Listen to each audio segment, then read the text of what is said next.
नयाँ समाजको यो समाजवादबारे विमर्श कार्यक्रममा आज हामीले नेपाल कम्युनिस्ट पार्टी नेकपाका केन्द्रीय सदस्य उहाँ जाजरकोट जिल्लाको सह इन्चार्ज पनि हुनुहुन्छ पार्टीको र उहाँलाई नेकपाको युवा नेता अलि वैचारिक नेताको रूपमा पनि चिन्ने गरिन्छ रामदीप आचार्य। आज हामीले उहाँलाई बहसका लागि छलफलका लागि आमन्त्रण गरेका छौँ। यहाँलाई स्वागत छ आजको यो समाजवाद बारे विमर्श कार्यक्रममा। धन्यवाद। भर्खरै प्रधानमन्त्री केपी शर्मा ओलीले संसद विघटन गर्नुभयो। यो सन्दर्भमा नेपाल कम्युनिस्ट आन्दोलन चाहिँ यो वैचारिक सङ्कटको कारणले आज यहाँ पुगेको हो अथवा केपी ओलीको प्रवृत्तिले गर्दा आज कम्युनिस्ट आन्दोलन अथवा नेकपा यो ठाउँमा पुगेको हो? यहाँबाट कुराकानी सुरु गरौँ न। आज नेपालमा कम्युनिस्ट पार्टी 2006 सालमा स्थापना भयो। 71 वर्ष बुढो पार्टी हो यो। कम्युनिस्ट पार्टी नै किन बनाउनु पर्यो? समाजमा पार्टीहरू किन चाहिन्छन् र त्यसमध्ये पनि कम्युनिस्ट पार्टी नै किन चाहिएको? यो प्रश्न आधारभूत प्रश्न हो। यसको सही बुझाइले अहिलेका स्टेपहरू सही छन् या गलत छन् भन्ने कुरा हामी आफै ठम्याउन सक्छौँ। त्यसैले आधारभूत रूपमा कम्युनिस्ट पार्टीका तीनवटा सिद्धान्तहरू छन्। एउटा सिद्धान्त समानतामा आधारित सिद्धान्त हो। समाजमा वर्ग हुन्छ, वर्ग विभाजित समाजमा वर्गहरू हुन्छन्। ती वर्गहरू एउटा दमनकारी वर्ग हुन्छ र एउटा उत्पीडित वर्ग हुन्छ। वर्गहरूको विरोधाभासहरू वर्ग सङ्घर्षको रूपमा प्रकट हुन्छ र कम्युनिस्ट पार्टीले उत्पीडितहरूको पक्षमा आफ्नो आवाजलाई उठाउँछ। त्यसको अन्तिम उद्देश्य वर्गविहीन समाज स्थापना गर्नु हो। त्यो वर्गविहीन समाज स्थापना गर्नु भनेको समानताको सिद्धान्तमा आधारित कुरा हो। असमानता किन भयो भन्दाखेरि मुठीभर मान्छेहरूले बहुसङ्ख्यक मान्छेहरूमाथि शोषण गरे। किनकि यो प्रकृति हामी सबैको साझा घर हो। प्रकृतिमा भएका सम्पदाहरू हामी सबैका साझा हुन्। तर राजनीतिक संरचनाहरू बनेपछि राज्य शक्तिको आडमा केही वर्गहरू धनाढ्य वर्गमा रूपान्तरण भए र अरू वर्गहरू तलै रहे। कम्युनिस्टहरूले त्यो सिद्धान्तलाई अङ्गीकार गर्छन्, समानताको सिद्धान्त। दोस्रो कुरा, कम्युनिस्टहरू स्वतन्त्रता चाहन्छन्। त्यो असमानताले, त्यो विभेदले, त्यो दमनले एक थरी मान्छेहरूलाई त स्वतन्त्र नै बनाएको हुन्छ, उन्मुक्त नै बनाएको हुन्छ, मैमत्त नै बनाएको हुन्छ। तर अर्को थरी बहुसङ्ख्यक मान्छेहरू हुन्छन् समाजमा, ती मान्छेहरूले आफ्नो स्वतन्त्रताको अनुभूति गर्न पाउँदैनन्। त्यो स्वतन्त्रता राजनीतिक स्वतन्त्रता पनि हुनसक्छ, त्यो स्वतन्त्रता लैङ्गिक स्वतन्त्रता पनि हुनसक्छ, त्यो स्वतन्त्रता वर्गीय स्वतन्त्रता पनि हुनसक्छ, जातीय स्वतन्त्रता पनि हुनसक्छ, अथवा एउटा राष्ट्रले अर्को राष्ट्रलाई गरेको उत्पीडन अथवा राष्ट्रिय स्वतन्त्रता पनि हुनसक्छ। त्यस कारणले गर्दाखेरि हामी कम्युनिस्टहरूको दोस्रो सिद्धान्त भनेको स्वतन्त्रताको सिद्धान्तलाई हामी अङ्गीकार गर्छौँ। हामी यो पृथ्वीमा जन्मेका सबै मान्छेहरू कसैको बाधा बन्धन बिना स्वतन्त्र छौँ। त्यसको अर्थ अराजक होइन, हामी दायित्वसहितको स्वतन्त्रता हामीसित छ भन्ने कुरा हुन्छ। हामीले पहिला समानताको कुरा गऱ्यौँ, दोस्रो कुरा हामीले स्वतन्त्रताको कुरा गऱ्यौँ, तेस्रो कुरा चाहिँ हामी स्वाभिमान पनि चाहन्छौँ। त्यो स्वाभिमान चाहिँ दासताबाट निर्देशित होइन।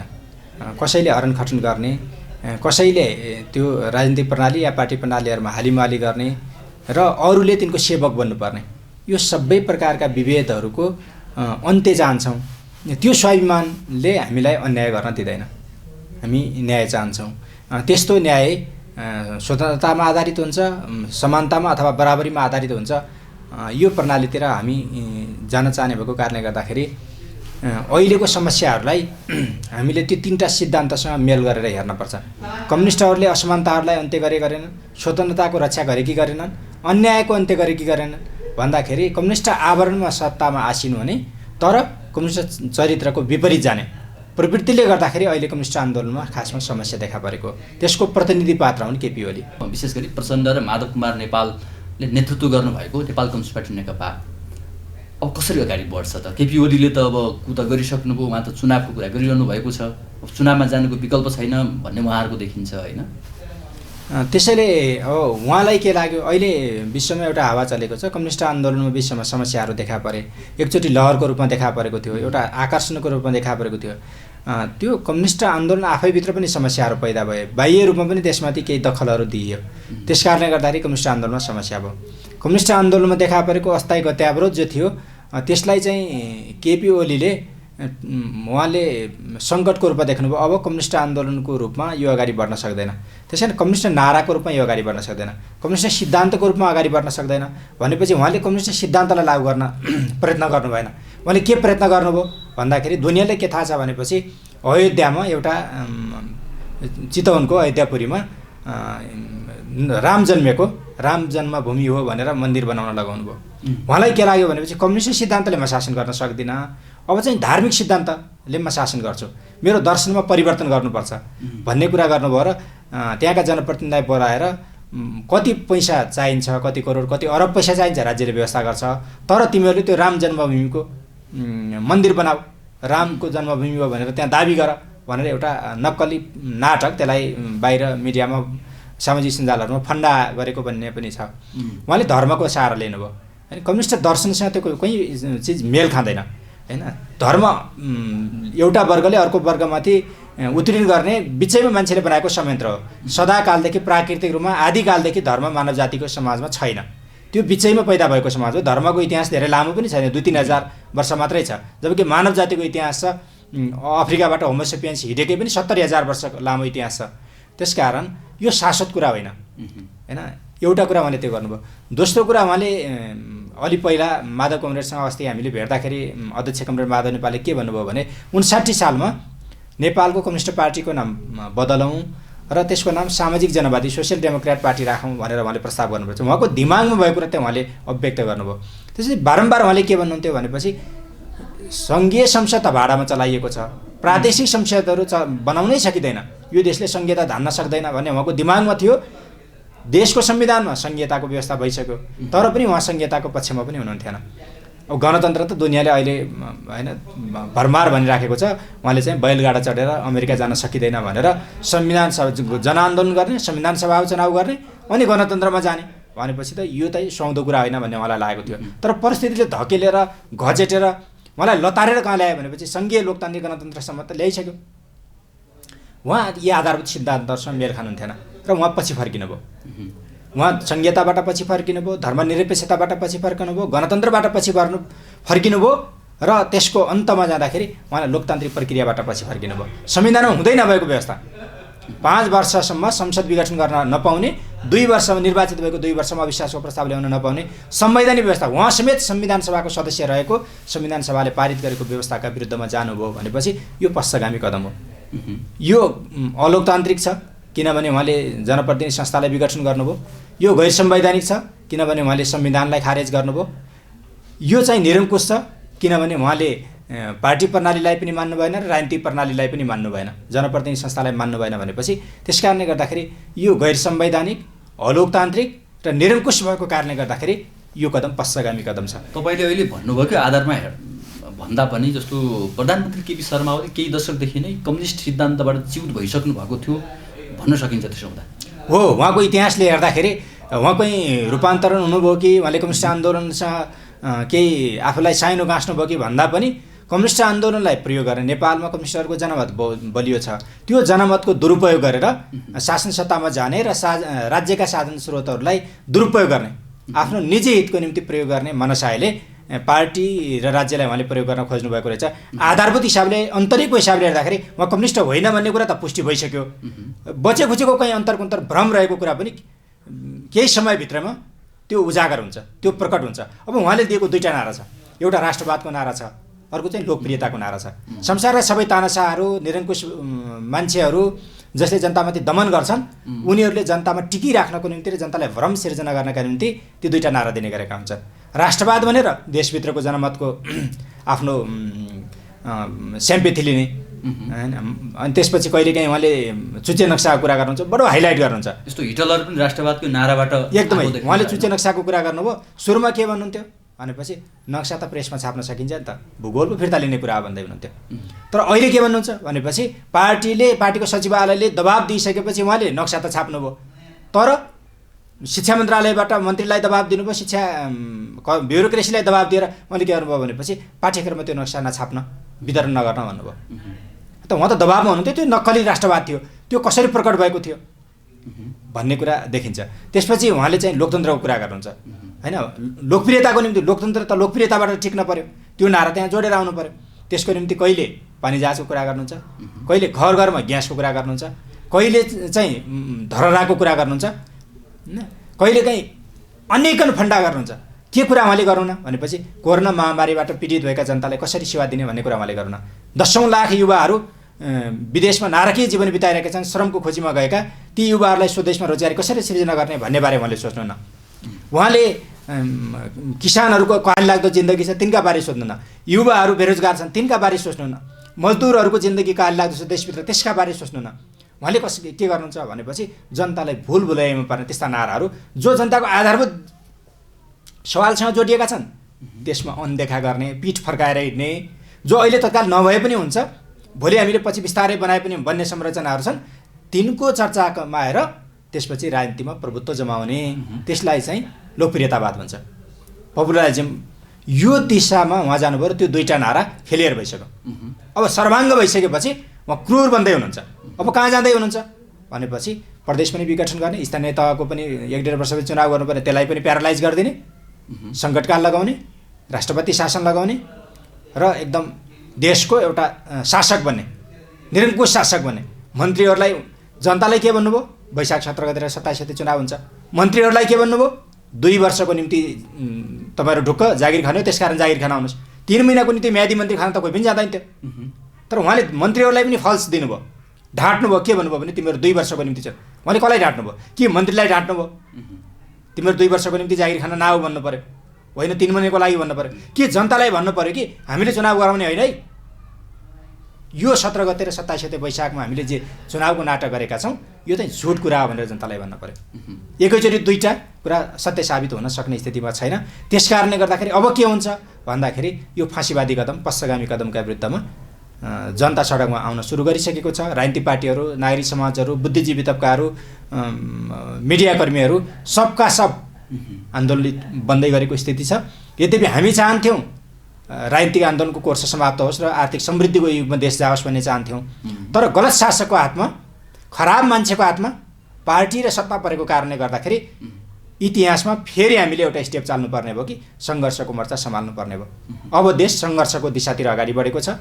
त्यो सङ्घर्षले निरङ्कुशता र पश्चगमनलाई परास्त गर्नेछ र एउटा शान्ति र समृद्धिको दिशामा फेरि पाइला चाल्न सुरु गर्नेछ। अब सारा चाहिँ नेपालीहरू यो जहाँ प्रधानमन्त्रीको कदमको विरुद्धमा जो हुनुहुन्छ, सबै नागरिक समाजदेखि लिएर बुद्धिजीवी, कानुन व्यवसायी, पोलिटिकल पार्टीहरू सडकमा आइरहेकै छन्। तर नेकपाले केपी ओलीलाई कम्युनिस्ट होइन, हिजोदेखि केही दशकदेखि नै उहाँ कम्युनिस्ट आदर्शबाट च्युत भइसक्नु भएको थियो भन्दै गर्दाखेरि अब यता प्रचण्ड माधव नेपाल नेतृत्वको नेकपाले चाहिँ विशुद्ध संसद पुनर्स्थापनाको मात्रै मुद्दा लिएर सडकमा गएर पार लाग्छ त? आखिर त्यही संसद पुनर्स्थापना भएर त फेरि यी सङ्कट त समाधान हुनै भएन। यो प्रतिनिधिमूलक जो व्यवस्था थियो हाम्रो संसदीय व्यवस्था, त्यसैले सङ्कट ल्याएको देखियो। भनिसकेपछि बेला बेलामा प्रचण्डले चाहिँ समाजवादी क्रान्ति हेरेर मर्ने मलाई रहर छ पनि भनिरहनु भएको छ। भनेको समाजवादी क्रान्ति हो अब हाम्रो बाटो चाहिँ भनेर उहाँले भनिराख्नु भएको छ। यो चाहिँ एउटा राम्रो वस्तुगत परिस्थिति बनेको बेला होइन, त्यतातिर तपाईँहरूको बहस आन्दोलन काहीँ केही गरिराखेको देखिँदैन। अहिले तपाईँले उठाउनु भएको कुरा सही हो। तत्कालीन राजनीतिक हिसाबले हेर्दाखेरि जनप्रतिनिधि संस्थाको पुनर्स्थापनाको कुरा हो, किनभने खराब उद्देश्यका निम्ति त्यो गरिएको थियो र मैले भने कि त्यसलाई 4वटा ठाउँमा त्यसलाई प्रहार गर्यो। अहिले नेपालमा बनेको संविधानमाथि प्रहार गरियो। त्यो संविधान 70 वर्ष लामो नेपाली जनताले गरेको सङ्घर्षबाट संविधान सभाको चुनाव भयो 2 चोटि र त्यो संविधान सभाको चुनावबाट जनताका प्रतिनिधिले बनाएको संविधान हो। राजा महाराजाहरूले तोक आदेश लगाइदिएको संविधान होइन, अँध्यारो कोठामा लुकेर बनाइएको संविधान होइन। तर यो संविधान पूर्ण छ त भन्दाखेरि यो संविधान पूर्ण बन्दै जान्छ। यो संविधानका अपुरा पक्षहरू अझै परिमार्जन गर्नुपर्ने, प्रगतिशील बनाउनु पर्ने पक्षहरू बाँकी रहन्छन्। त्यो संसारका सबै कानुनहरूमा त्यस्तो कुरा रहन्छ। तर जनप्रतिनिधिहरूले बनाएको संविधानलाई खारेज गर्ने, त्यो संविधानको जगमा खडा भएको सङ्घीय लोकतान्त्रिक गणतन्त्रमाथि प्रहार गर्ने, पश्चगामी षड्यन्त्रकारीहरूको निम्ति सडकको मोर्चालाई खुला गरिदिने, मैदान खाली गर्ने र तिनीहरूलाई त्यो मैदानमा खेल्नको निम्ति निमन्त्रणा गर्ने, नेपालको आन्तरिक राष्ट्रिय स्वाधीनता जो स्थिर सरकार र समृद्धिलाई हामीले एकअर्काका पर्यायपछि एउटै सिक्काका 2टा पाटा भनेका थियौँ, र त्यसले नै वैदेशिक हस्तक्षेपलाई रोक्न मद्दत गर्थ्यो र विदेशी चलखेलहरूलाई कम गर्न मद्दत गर्थ्यो। नेपालमा अस्थिरता पैदा गर्न बित्तिकै विभिन्न शक्ति राष्ट्रहरू नेपाल जस्तो अल्पविकसित, विकासशील अथवा सानो भूपरिवेशी देशहरूमाथि हमला गर्ने प्रयत्न गर्छन्, विभिन्न खाले हमला। त्यो कुरालाई निमन्त्रणा कसले गर्यो भनेपछि केपी ओलीले चालेको यो असंवैधानिक गैर लोकतान्त्रिक कदमले गर्दा, अलोकतान्त्रिक कदमले गर्दाखेरि हाम्रो राष्ट्रिय स्वाधीनतामाथि हमला भयो। र अन्तमा यो सबै आन्दोलनको अगुवाई गर्ने एउटा सशक्त धारा, कम्युनिस्ट आन्दोलनको एकताबद्ध धारालाई हामीले अगाडि बढाउने प्रयत्न गरेका थियौँ। नेपाल कम्युनिस्टमाथि प्रहार भयो, संविधानमाथि प्रहार भयो, सङ्घीय लोकतान्त्रिक गणतन्त्रमाथि प्रहार भयो, नेपालको राष्ट्रिय स्वाधीनतामाथि प्रहार भयो र नेपाल कम्युनिस्ट पार्टीमाथि प्रहार भयो। यसले कसलाई फाइदा गर्यो? को खुसी छ अहिले भनेपछि पश्चगामीहरू खुसी छन्। हाम्रो राष्ट्रको हित नचाहने मान्छेहरू खुसी छन्, ती शक्तिहरू खुसी छन्। को दुखी छन्? किसान, मजदुर, कम्युनिस्ट आन्दोलनको हित चाहने मान्छेहरू, परिवर्तनशील मान्छेहरू दुखी छन् र त उनीहरू सडकमा छन्। यो राजनीतिक सवाल हो। राजनीतिक सवालमा पिठ फर्काएर रणनीतिक सवालहरूमा मात्रै अगाडि बढ्न सकिँदैन। तर राजनीतिको गोलचक्रमा मात्रै फसेर रणनीतिक लक्ष्य प्राप्त गर्न सकिन्छ त भन्दाखेरि सकिँदैन। हामीले के सोच्नुपर्छ भनेपछि हरेक राजनीतिहरूले रणनीतिको सेवा गर्नुपर्छ र हरेक राजनीतिहरू रणनीतिको अन्डरमा मातहतमा रहनुपर्छ। रणनीतिको सेवा गर्ने गरी राजनीतिहरू बन्नुपर्छ। अहिलेको तत्कालीन राजनीति के हो? जनप्रतिनिधिमूलक संस्थाको पुनर्स्थापना। यो पश्चिमा स्टाइलको फगत बुर्जुवा संसद मात्रै होइन, यसलाई अलिकति केही परिवर्तन गरेको छ। यसमा समावेशिताको कुरा छ, सहभागिताको कुरा छ, नेतृत्वको कुरा छ, केही हामीले मौलिकपनहरू पनि गरेका छौँ। संसदको कुरा गर्दाखेरि तपाईँले भन्नुभएको जेन्युन क्वेसन के छ अहिले छलफल गर्नुपर्ने भने आजको विश्व व्यवस्था के हो? आजको विश्व व्यवस्थामा मानव जाति र वर्ग सम्बन्धहरू के हो? राष्ट्र र राष्ट्रहरूका बिचका सम्बन्धहरू, जातिहरूका बिचका सम्बन्धहरू के हुन्? यो कुराको निरूपण गरिसकेपछि, छलफल गरिसकेपछि पार्टीको विचार बन्छ, कार्यदिशा बन्छ, कार्ययोजना बन्छ र कार्यक्रम बन्छ। अहिले नेकपामा मात्रै होइन, संसारका सबै राजनीतिक पार्टीहरू र सिङ्गो मानव जातिले एउटा उथलपुथलको सामना गरिरहेको छ। चौथो औद्योगिक क्रान्तिको युग पनि भन्छ। पहिला चाहिँ मान्छे पशु जगतबाट अलग भएर लामो समय जङ्गलमा बितायो, त्यो आदिम साम्यवादको रूपमा पनि भनिन्छ, अथवा शिकारी तथा भोजन सङ्ग्रहको युग भन्छ। 70,000 वर्ष अगाडिदेखि हेर्दाखेरि 58,000 वर्ष मान्छेले जङ्गलमा बितायो।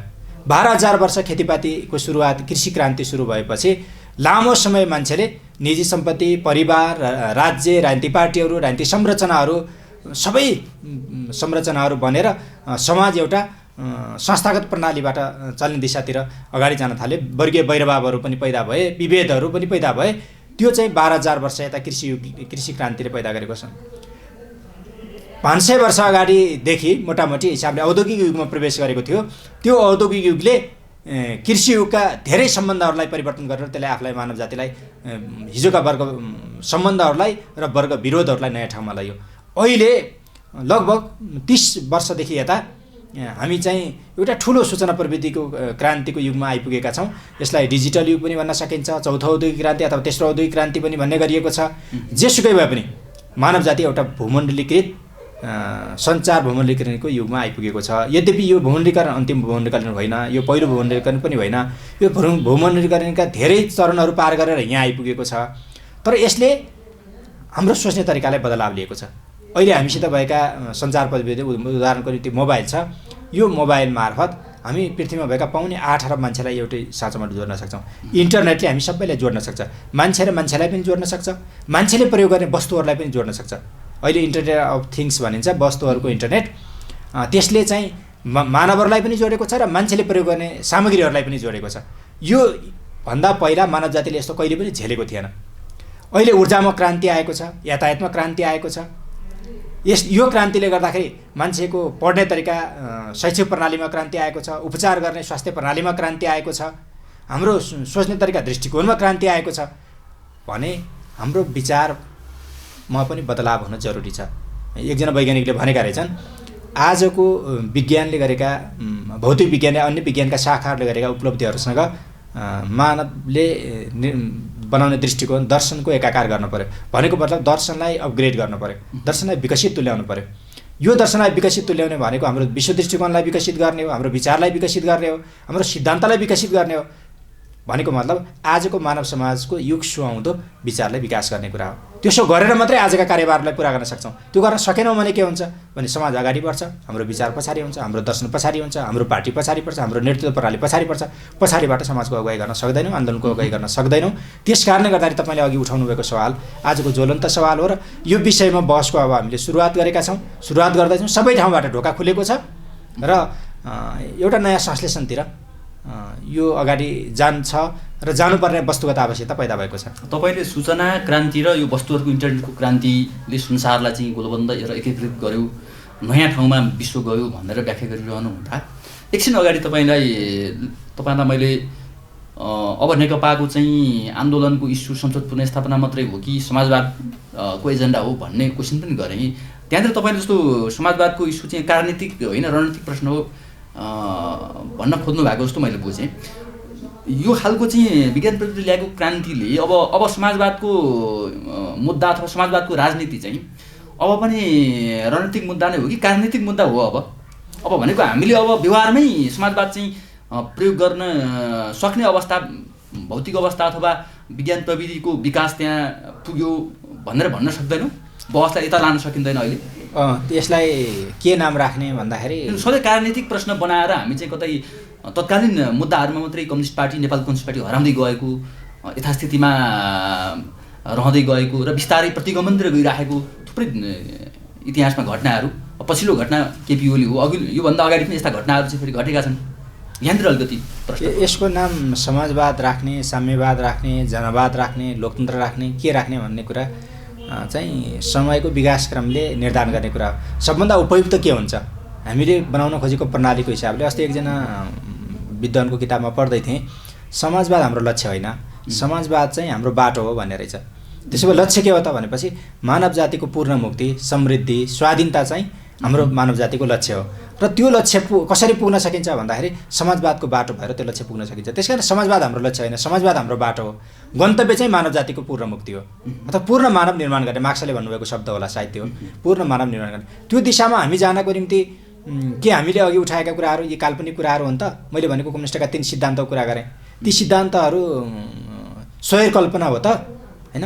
यो धरतीमा अहिले लागू नहुने तर राम्रो समाजको परिकल्पना गरेको कुरा हो त कि यो वस्तुगत यथार्थ बन्दैछ भन्दाखेरि तपाईँले अघि भन्नुभयो जस्तै यो वस्तुगत यथार्थ बन्दैछ। किन भनेपछि समाजवाद भनेको सामूहिकतावाद हो, मानवतावाद हो। मान्छेले मान्छेहरूका बिचमा वैरभावहरूलाई मेटाएर सहकार्यद्वारा स्थापित गर्ने प्रणाली हो। त्यो वैचारिक सहकार्य हुनसक्छ, त्यो राजनीतिक सहकार्य हुनसक्छ, त्यो उत्पादनको निम्ति सहकार्य हुनसक्छ, त्यो राष्ट्र राज्यका प्रणालीहरूमा सहकार्यको बाटो हुनसक्छ। भनेपछि अहिले वस्तुगत वातावरण त्यसरी बन्दैछ त भन्दाखेरि अहिले त विश्व त कोरोना भाइरसबाट आक्रान्त छ। यो आक्रान्त भएको बेला युनिभर्सिटीहरू, कलेजहरू, स्कुलहरू पनि चलेका छैनन्, बन्द छन्।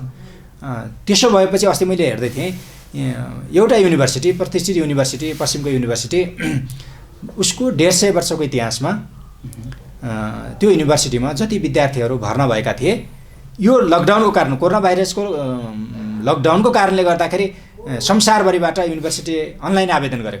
त्यसमा एउटा सेमेस्टरमा भर्ना भएका विद्यार्थीहरूको सङ्ख्या त्यो विश्वविद्यालयको 150 वर्षको इतिहासमा भर्ना भएका विद्यार्थीको सङ्ख्याभन्दा धेरै छ। र वैज्ञानिकहरू अब के भन्न जान्दैछन्, खोज्दैछन् भने इट्टा र पर्खालहरूका घेराभित्र रहेको शैक्षिक प्रणाली अब भर्चुअल दुनियाँमा गयो। भनेको मतलब समयले त्यसलाई कुनै थुन्छे गर्ने भएन, ज्ञान साझा भयो। हिजो चाहिँ बन्द कोठाभित्र प्रोफेसरहरू, शिक्षकहरूले धेरै कुरा जानेर विद्यार्थीहरूलाई ज्ञान हस्तान्तरण गर्ने, उनीहरूलाई ज्ञान सम्प्रेषण गर्ने तरिका थियो। विद्यार्थीहरू कक्षा कोठामा किन जान्थे भनेपछि गुरुहरूले आर्जन गरेको ज्ञानलाई सेयर गर्न जान्थे होइन। गुरुहरूसँग ज्ञानको भण्डार हुन्छ, त्यो ज्ञान घोप्ट्याइन्छ र त्यो ज्ञान होइन झोलामा हालेर लिनुपर्छ भनेर विद्यार्थी जान्थे। अहिले के भयो भन्दाखेरि शिक्षकहरूको भूमिका ज्ञान भण्डार घोप्ट्याएर विद्यार्थीहरूलाई दिने होइन, ज्ञान साझा गर्ने, सहजीकरण गर्ने। विद्यार्थीहरू आफैले सामाजिक सञ्जालहरू मार्फत, साथीहरू मार्फत, हुनसक्छ शिक्षकहरू मार्फत, परिवार मार्फत ज्ञानहरू आर्जन गर्न सक्छ। शिक्षकले सहजीकरणको काम गर्छ। यो बाटो हिँड है बाबु मात्रै भन्न सक्छ, नानीहरू बाबुहरू यो बाटो हिँड्नुपर्छ भनेर। तर विद्यार्थीहरूको निम्ति ज्ञान घोप्ट्याउने एउटा भण्डार गिरिएको रूपमा शैक्षिक प्रणाली जे थियो अब त्यो रहेन। भनेको मैले उदाहरणको लागि भनेको यो कुरा उत्पादनमा पनि लागु हुन्छ हैन। उत्पादनका तरिकाहरूमा जुन बदलाव आएको छ हैन, थोरै मेसिनले मान्छेहरूलाई विस्थापित गरेको छ कि थोरै जनशक्तिले मात्रै कृषिमा आश्रित रह्यो भनेपछि धेरै जनशक्तिको निम्ति अन्न उत्पादन गर्न सक्ने भएको छ, लत्ता कपडा उत्पादन गर्न सक्ने भएको छ, यातायातका साधनहरू उत्पादन गर्न सक्ने भएको छ। हामी त्यो ठाउँमा जाँदैछौँ। अझ मैले त 3D प्रिन्टिङको कुरा पनि सुने। मानव जाति कहाँ जाँदैछ भनेपछि कृषि उपजहरू पनि प्रिन्ट आउट गर्ने। अहिले चाइनाले त घरहरू प्रिन्ट आउट गर्छ, एक दिनमा 10वटा घर प्रिन्ट आउट गर्ने 3D प्रिन्टिङको प्रविधिको पनि विकास गरेको छ। हुनसक्छ रोबोटले नै मान्छेको उपचार गर्ने हैन, डाक्टरहरूको ठाउँ लिने, अथवा मानव रहित प्लेनहरू चल्ने, जहाजहरू चल्ने, पानी जहाजहरू चल्ने, बसहरू चल्ने, रेलहरू चल्ने जमानातिर, सेन्सरहरूबाट जाने जमानातिर मान्छे जाँदैछ। मैले सुन्दैछु सन् 2016मा केही करोडहरू सेन्सरहरू थिए, अहिले केही अरबको सङ्ख्यामा सेन्सरहरू छ। 2025सम्म जाँदाखेरि सेन्सरहरूको सङ्ख्या खरबमा पुग्दैछ। भनेपछि त्यो सेन्सरहरू मानव जीवनको प्रत्येक क्षेत्रमा लागु हुँदैछ, मानव जीवनका हर क्षेत्रमा लागु हुँदैछ। भनेपछि विज्ञान प्रविधिको यस्तो चमत्कार, यस्तो प्रयोग मानव जातिले योभन्दा पहिला कहिले पनि गरेको थिएन। कुन सेक्टरमा प्रभाव पार्यो भन्नुभन्दा पनि कुन सेक्टर छ जहाँ विज्ञान र प्रविधिको आजको विकासले प्रभाव पारेको छैन भन्नुपर्ने ठाउँमा हामी आइपुगेका छौँ। मैले भनेको के छ भने विज्ञानले यो ठाउँमा विकास गरेको छ। अब हाम्रो पार्टीको विचार र दर्शनले पनि त्यसमा एकाकार गर्नुपर्छ र तादम्यता मिलाउनुपर्छ। त्यो गर्नको निम्ति त्यो कार्यदिशाको नाम हामी समाजवाद भन्छौँ कि अरू केही भन्छौँ, हाम्रो छलफलको विषय हुनसक्छ।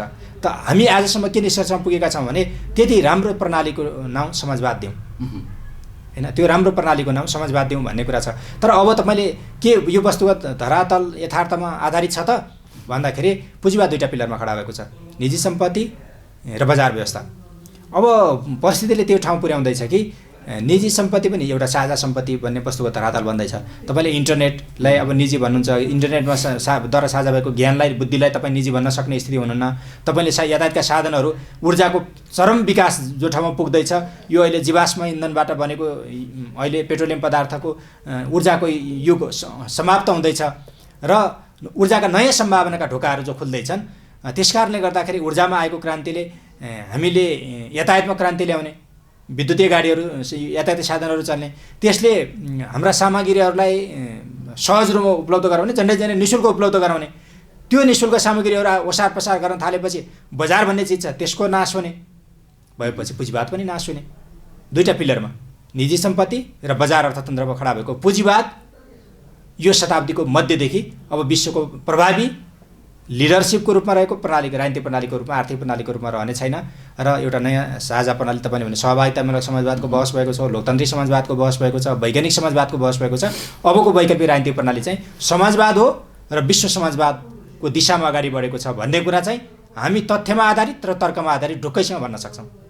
यहाँनिर थोरै कुराकानी गरौँ कि जस्तो तपाईँहरूले महान नेताको रूपमा मान्दै आउनुभएका सोभियत क्रान्तिका लिडर भिआई लेनिनले कम्युनिस्ट बन्न, मान्छे कम्युनिस्ट हुनका लागि चाहिँ आफ्नो युगसम्म मानव जातिले आर्जन गरेका सारा ज्ञान सिद्धान्तको सार कुरो चाहिँ उसको दिमागमा हुनुपर्छ भन्ने उहाँले व्याख्या गर्नुभयो। मैले हेरेँ तपाईँले अलि यति राम्रोसँगले वर्तमान युगको व्याख्या गर्नुभयो। यो व्याख्या सुन्दै गर्दा समाजवाद त हाम्रो घर घरमा ढोका ढोकामा आइसकेको जस्तो जुन एउटा दृश्य तपाईँको व्याख्या सुन्दा सुन्नेहरूलाई त्यो लाग्छ। सन्दर्भ यतातिर चाहिँ एउटा कम्युनिस्ट आन्दोलनको तपाईँहरू लिडरसिप गरिरहनु भएको छ, एउटा आन्दोलनमा हुनुहुन्छ, समाजवादको बाटोमा एउटा लामो यात्रा गर्नुपर्ने छ। यी सारा चिजहरू, यी सारा सम्भावनाहरू यो अहिलेको विकासले, विज्ञान प्रविधिले ल्याइदिइराख्दाखेरि तपाईँहरूसँग 7-8 लाख कार्यकर्ता भएको त्यो ठुलो विशाल पार्टी छ। यी विषयहरू चाहिँ हरेक कार्यकर्तालाई छलफल गराउने, स्कुलिङ गराउने र एउटा विशाल समाजवादी पार्टी निर्माण गर्ने त्यो अवसरको अगाडि बसिरहँदाखेरि होइन, एउटा केपी ओलीले संसद विघटन गरेको एउटा घटनामा मात्र किन आन्दोलनहरू केन्द्रित भइरहेका छन् भन्ने मेरो जो सवाल थियो, त्यसमा अलिकति केही भन्दैनस्, यतातिर किन नलाने त? तपाईँले भनेको सही छ होइन। 8 लाख मान्छेलाई चाहिँ यो विषय, अहिले तपाईँले भने विषय पढाउने हो भने त एउटा नयाँ ठाउँमा कम्युनिस्ट आन्दोलन, समाजवादी आन्दोलन पुनर्गठन हुन्थ्यो होला नि त नेपालबाट। यो कुरा सम्भावना सकिया हो त भन्दा छैन। यो सही नै हो। हामीले के भन्यौँ भने पहिलादेखि पनि भन्दै आइएको छ कि वस्तुगत अवस्था र आत्मगत अवस्थाको मेलले समाज अगाडि बढ्छ भन्ने एउटा शास्त्रीय कम्युनिस्टहरूको परिभाषा थियो। यसलाई मानौँ एकछिन, यो तथ्यमा टेकौँ भनेपछि वस्तुगत वातावरण भौतिक परिस्थिति कहाँ बन्यो भनेपछि समाजवादको आधार तयार गर्ने भयो हैन। त्यो आधार तयार गर्ने एउटा सामूहिकतावादको पनि अन्तर्राष्ट्रिय अभ्यास गर्ने एउटा आम मान्छेहरूको बिचमा त्यो अभ्यास गर्न सक्ने ठाउँमा हामी देख्यौँ। फेरि अर्कोतिर के छ भने धनी र गरिबको बिचको खाडल बढेको छ हैन। मुठ्ठीभर अरबपतिहरूको सम्पत्ति र यो पृथ्वीका आधा मान्छे 3.5 अरब मान्छे 21 जना धनाढ्यहरूसँग जति सम्पत्ति छ 3.5 अरब मान्छेसँग त्यति नै सम्पत्ति छ भनेर परार साल अक्सफामले एउटा रिपोर्ट सार्वजनिक गरेको थियो। अहिले त त्यो पनि घटेको होला जस्तो लाग्छ। यसले के बनायो भनेपछि यो असमानता त यति चरमचुलीमा मानव जातिको इतिहासमा योभन्दा अगाडि कहिले पनि पुगेको थिएन। अमेरिकामै आन्दोलन चलेको अकुपाई वाल स्ट्रिट भनेर हामी 99% एकातिर छौँ र 1% अर्कोतिर छन् भनेर त्यो वाल स्ट्रिटले 1% को प्रतिनिधित्व गर्छ। त्यस कारणले त्यसलाई हामी कब्जा गर्नुपर्छ भनेको मात्र त्यो सिम्बोलिक थियो आन्दोलन। विश्वमा त्यसको अभियान चलेको छ। अहिले विद्वानहरू तपाईँले भन्नुलाई युरोप अमेरिकातिर पनि बहस के चलेको छ भने अब पुँजीवाद विश्वको नेतृत्व गर्न सक्षम छैन र केही दशकभित्रै यो सक्षम हुने छैन। यो जुन धरातलमा खडा भएको छ त्यस कारणले गर्दाखेरि यो सक्षम हुने छैन र यसको वैकल्पिक प्रणालीको रूपमा समाजवाद अगाडि आउँदैछ भन्ने बहस चल्दै गर्दाखेरि र हामी यहाँ एकदमै पपुलर कम्युनिस्ट आन्दोलनको हिसाबले समाजवादी आन्दोलनको हिसाबले हेर्दाखेरि लोकप्रिय आन्दोलनको रूपमा कम्युनिस्ट आन्दोलनको एउटा धरातल भएको ठाउँमा त्यो दिशातिर हामी जान सक्छौँ त? हाम्रो बहसको विषय त्यो हो। तपाईँले भन्नुभएको केपी ओली प्रवृत्ति भनेको त यो विशाल हरियो जङ्गलभित्र एउटा सुकेको रुख हो। त्यो एउटा सुकेको रुख भन्दा त्यो बढ्दा के होइन, एउटा गतिलो झोक्का लागिसकेपछि त्यो ढल्छ, गड्ल्याङ गुल्याङ हुन्छ, 2-4 वर्ष त ढलेर पनि यसो मोडा रहिराखेको हुन्छ, त्यसपछि कुहिन्छ, सिद्धिन्छ। तर 2-4वटा कुहिएका रुखहरू सुकेका रुखहरू ढल्दैमा सिङ्गो जङ्गल नै सुक्ने कुरा हुँदैन।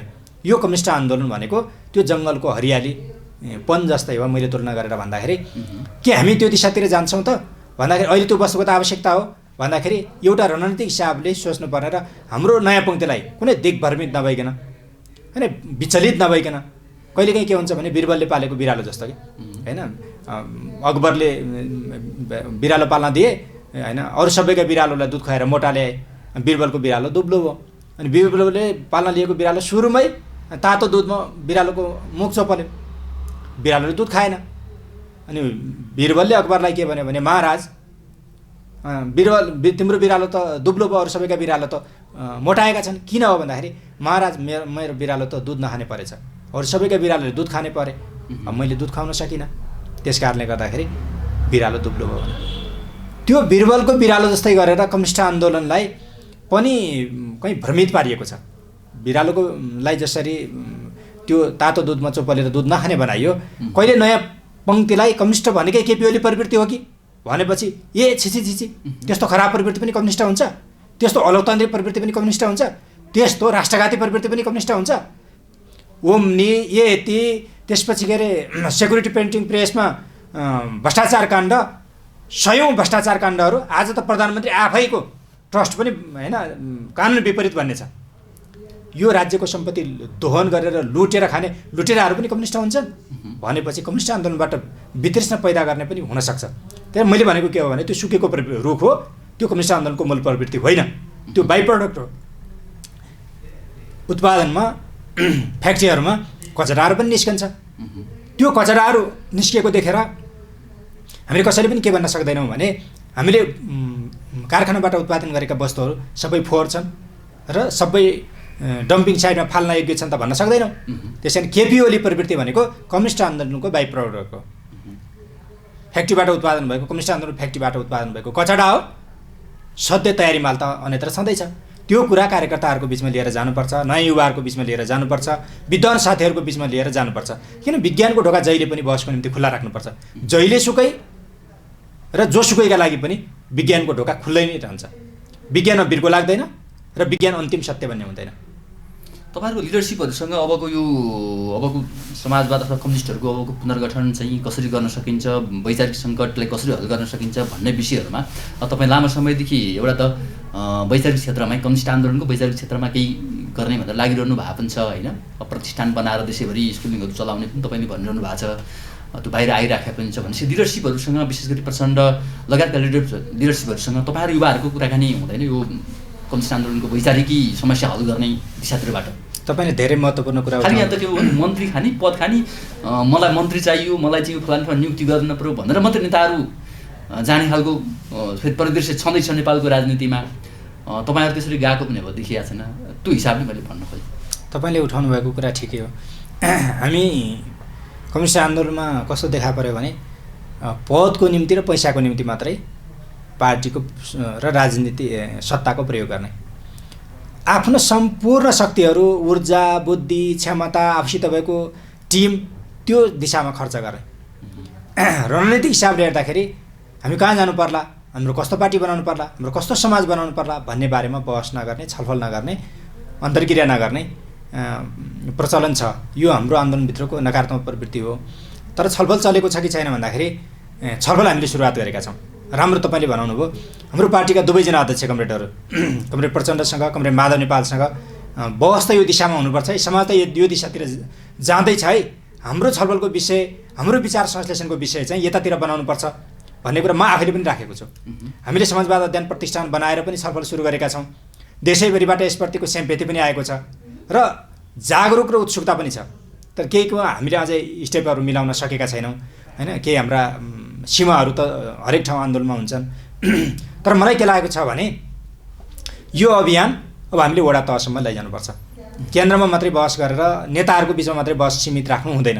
यो माथिबाट तल पनि हुनसक्छ, कहिलेकाहीँ विज्ञानको प्रयोग चाहिँ तलबाट माथि पनि हुनसक्छ।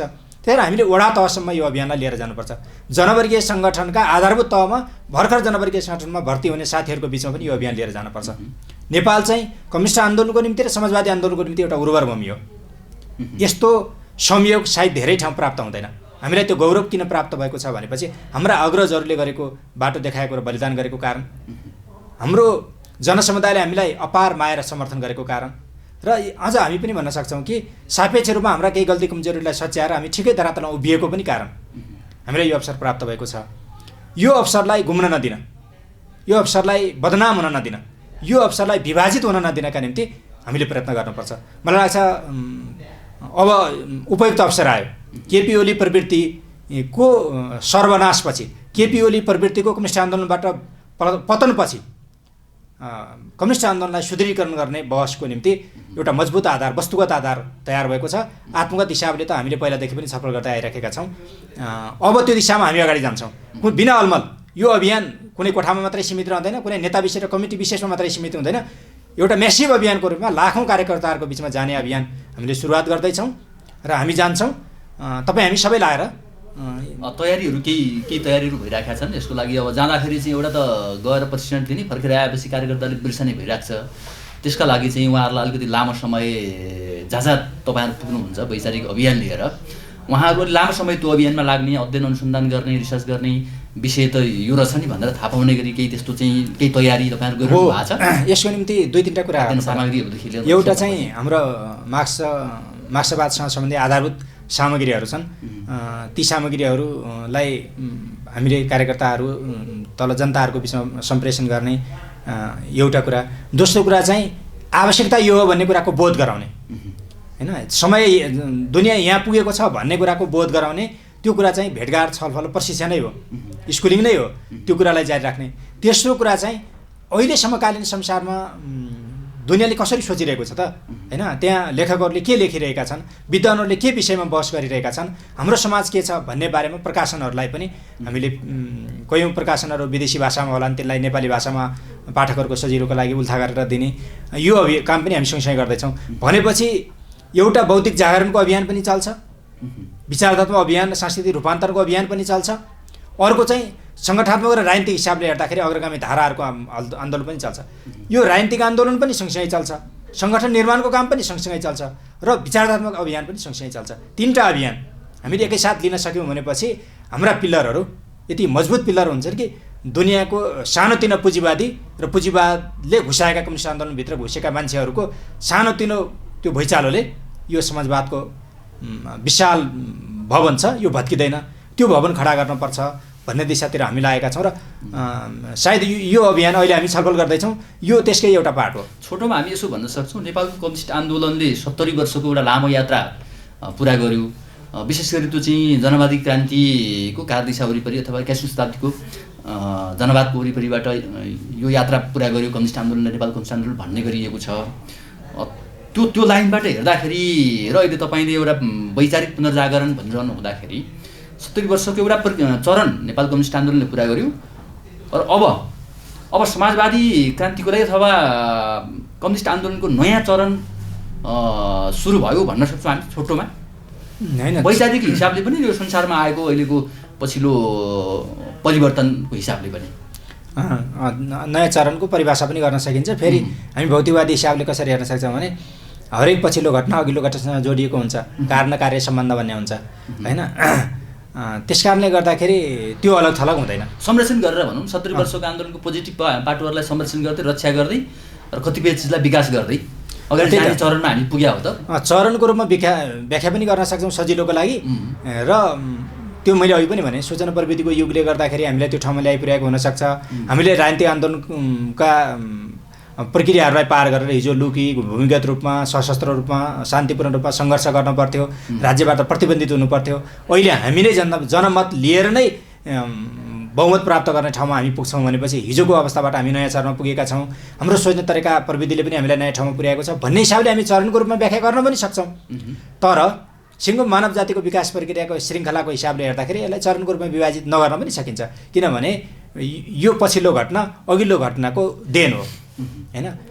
त्यसको गर्भबाट यसको जन्म भएको भनेपछि चाहिँ अब अहिले यो कुरा हामी के भन्न पर्छ भने हाम्रो पुस्ता अहिले जो बाँचिरहेको छ, सङ्घर्ष गरिरहेको छ, यो पुस्ताका अगाडि एउटा चुनौती छ। कम्युनिस्ट आन्दोलनलाई पुनर्जागृत गर्ने, जनताको बिचमा भरोसा कायम गर्ने, हामीभित्रका खराबीहरूका विरुद्ध हामी आफैले निर्मम भएर समीक्षा गर्ने र रूपान्तरण भने हामी पुँजीवादसँग सङ्गत गर्दाखेरि आधा आधा पुँजीवादी भएका छौँ, आधा आधा कम्युनिस्ट भएका छौँ।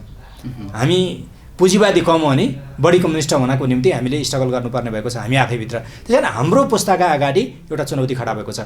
यो चुनौतीको सामना गर्न हामी तयार छौँ त? मनोवैज्ञानिक हिसाबले हामी तयार छौँ, साङ्गठनिक हिसाबले हामी तयार छौँ, वैचारिक हिसाबले हामी तयार छौँ भन्दाखेरि हामी तयार हुनुपर्छ। अहिले नै तयार भइसकेको छैन, सिङ्गो पङ्क्ति त्यो दिशातिर हेलिन सुरु गरेको छैन। अब केन्द्रीय समितिमा यो बहस सुरु हुन्छ, हामी नै बहस सुरु गर्छौँ। यो बहस प्रदेश कमिटी, जिल्ला कमिटी, जनवर्गीय सङ्गठनहरूमा पनि यसलाई प्रवेश गराउँछौँ र एउटा मुभमेन्टको रूपमा अगाडि जान्छौँ। एउटा ठुलो जागरणमुखी अभियानको रूपमा यो अगाडि बढ्दैछ। यो अवसर हामी प्राप्त गर्दैछौँ, यो गौरवको कुरा पनि हो होइन। यो नकारात्मक विरासत मात्रै होइन, नकारात्मक घटनाको सकारात्मक परिणाम भनेको के हो भने यो अवसर अहिले हामीलाई प्राप्त हुँदैछ। हाम्रा केही आन्दोलनभित्र घुसेका खराब मान्छेहरूको कारणले गर्दाखेरि उनीहरूले सपाट त्यो बाटो हिँडिदिएको कारणले गर्दाखेरि हामीलाई त्यो चुनौती थपेका थिए। हामीले त्यो चुनौतीको सामना गर्ने हिम्मत गरेका छौँ।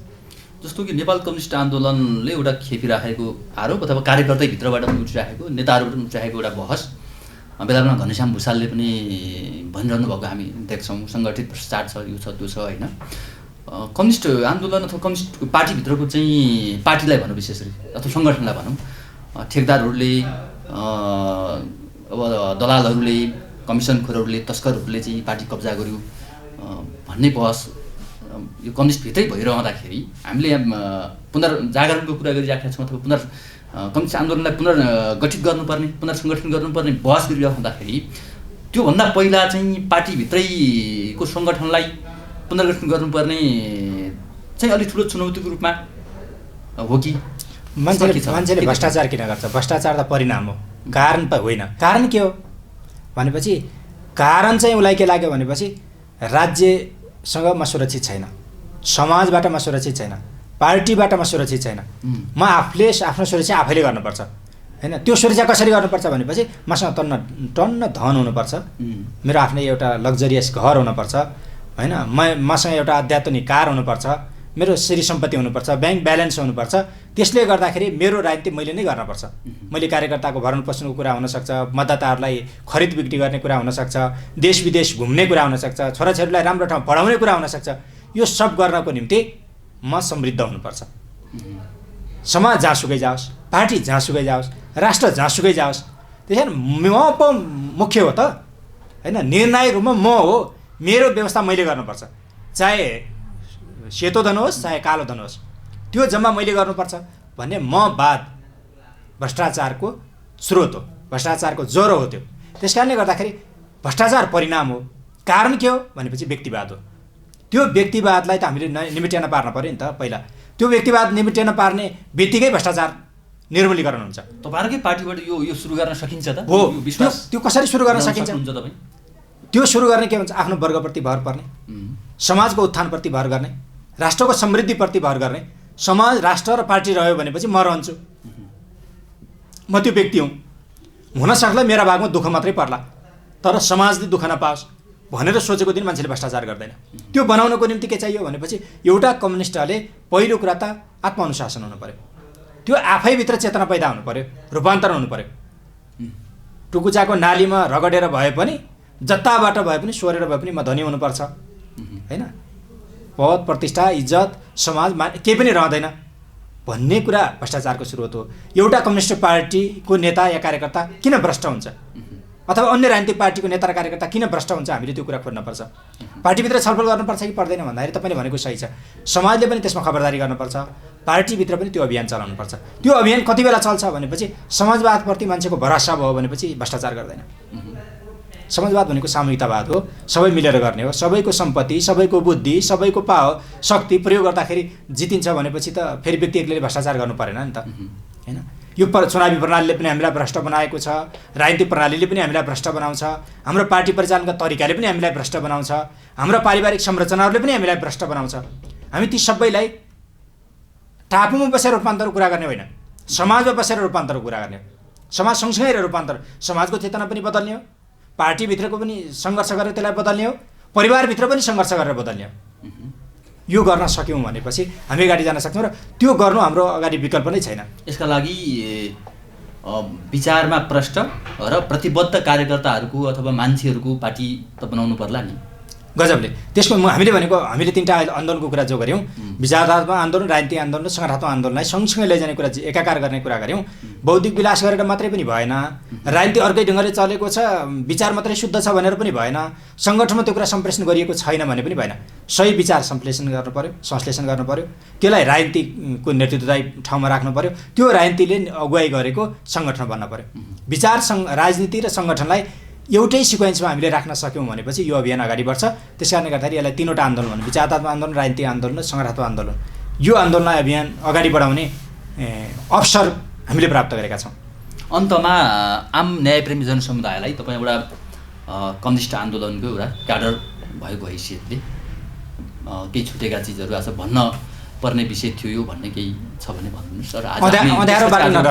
अँध्यारोबाट नहातिनुहोस्। म हाम्रा समर्थक, शुभचिन्ता, आदरणीय नेता, कार्यकर्ता, जनसमुदाय सबैलाई के भन्छु भने अहिले कम्युनिस्ट आन्दोलनमा घुसेका खराब प्रवृत्ति, खराब नेतृत्वको कारणले गर्दाखेरि केही अँध्यारोपन बादल देखा परेको छ। यो अँध्यारोपन हट्छ र उज्यालो हुन्छ। हाम्रो भविष्यप्रति आशावादी रहौँ, हाम्रो आफ्नै बरकतप्रति हामी भरोसा गरौँ, हाम्रो आफ्नै बुद्धिप्रति हामी भरोसा गरौँ, हाम्रो आफ्नै शक्तिप्रति भरोसा गरौँ, हाम्रो राष्ट्रिय स्वाधीनताप्रति भरोसा गरौँ, हामी विजय हुन्छौँ। म हाम्रा आदरणीय जनसमुदायहरूलाई विजयको निम्ति तयारी गर्न, लाग्न र खबरदारी गरिरहन, जागाराम भइरहनका निम्ति म हार्दिक अपिल गर्छु। महत्त्वपूर्ण विषय र आफ्नो विचार राखिदिनु, यहाँलाई पुनः धन्यवाद। धन्यवाद।